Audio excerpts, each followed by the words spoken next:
দেখুন তো চাইনিজ রুলগুলি আপনার কাছে কেমন লাগে? এই দেখেন রেড লাইট জ্বলে উঠছে, সবাই এখানে দাঁড়িয়ে আছে। আবার যখন সবুজ বাতি জ্বলে উঠবে তখন আমাদেরকে রাস্তাটা ক্রস করতে হবে। এখন সিগন্যাল আসছে সবুজ বাতির, এখন দেখেন গাড়ি সবগুলি চলতে পারতেছে।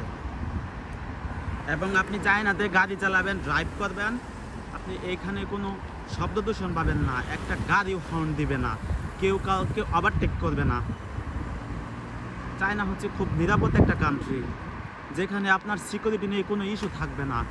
আপনি এইখানে অ্যাক্সিডেন্ট করবেন, ইললিগ্যাল করবেন, আপনি এখানে কোনো কিছু করেই বাঁচতে পারবেন না। কারণ প্রতি 100 মিটার পর পর, 100 থেকে 200 মিটার পর পর রয়েছে সিসি ক্যামেরা।